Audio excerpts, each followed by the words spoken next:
feel much more of a sense of peace, yet a disagreeable restlessness clung to her. Exactly when the slow-burning melancholy had arrived and marked her spirit like a bruise, she couldn't remember. All she knew was that the discontent was with her, on her, following her everywhere, the same way Murphy, their aging black Labrador, shadowed her around the house. The loyal lab had joined Carissa at the hammock and was resting his chin on the sagging edge, awaiting an affirming pat or scratch on the head. "Just you and me again, isn't it, Murphy?" She tugged his ear and scratched where the old dog liked it most, beneath his collar. "Richard should be here. He should be the one lingering with me. This is a night for reminiscing over the past and dreaming about the future." Carissa tried to remember the last time she and her husband had shared such a night, or even sat outside together and gazed into the twilight sky. What happened to those luxurious nights a few summers ago, right after their son moved out? They would take their time enjoying dinner on the patio and then together climb into this hammock made for two. Here they whispered their affection for each other, with fingers intertwined. They spoke of their future with eager anticipation. But here it was, the future, and she and Richard had become little more than two roommates, sharing a bed, a stack of bills, and a growing discontent with their life together. Murphy nuzzled her hand, prodding Carissa for more scratches. With one hand on Murphy's head and the other on her unread book of poems, Carissa closed her eyes and cried just a little. But then, unfortunately, a little bit of guilt joined her as well. Richard had a good job. What he did was important. He helped people in significant ways. Lives were being changed. Over the 24 years of their marriage, Richard had made many sacrifices for her.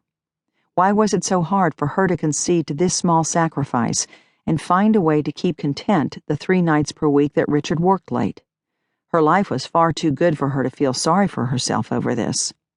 So the guilt came back to sit beside her. She knew she should be grateful for her husband and his job. Yet loneliness isn't something that can be blown away with a breeze of logic. If it could, I would have been over this months ago. Drawing in a deep breath, followed by another even slower and more consoling breath, Carissa drifted off. Lulled into a weightless half-sleep, accompanied by Murphy's calming presence and his rhythmic breathing, a dream came and rested on her. Carissa imagined she was afloat on a vast ocean, heading effortlessly to an inviting cove. Overhead, a brilliant full moon illuminated the sea. She felt safe, protected, not alone. Murphy moved, rousing Carissa from the vivid half-dream. She closed her eyes and tried to return to the soothing image of the moon on the sea, but Murphy became restless. His ears lifted and his head turned toward the house. "No, it's not your master. He won't be home for a while." Carissa tried to read the face of her watch, but the night had closed in around them. She had dozed longer than she had thought. Now it was too dark to see. As she shifted in the hammock, the poetry book slid off onto the grass. Reaching for the book, she tried to remember if she had read any of the poems before falling asleep. No, she knew she hadn't opened the book. How was it that the lyrical image of the ocean and the moon had been so clear? Where did that impression come from? Murphy turned toward the side yard, his ears perked up. A low growl came from the faithful watchdog, and then with uncharacteristic spunk, Murphy took off and bounded toward the side of the house by the garage.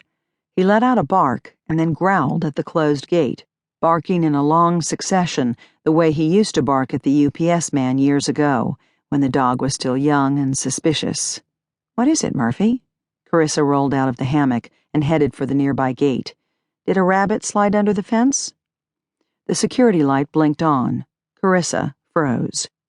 Rabbits and squirrels didn't create enough motion to set off the security light. Something larger was out there, just on the other side of the unlocked gate. Then she heard it. The unmistakable sound of feet crunching through the gravel along the side of the house. Carissa lunged for Murphy's collar and pulled him with her, dashing to the back door. She yanked the rigid dog inside the house with her, quickly turning the bolt and rushing to the front door to make sure it was locked.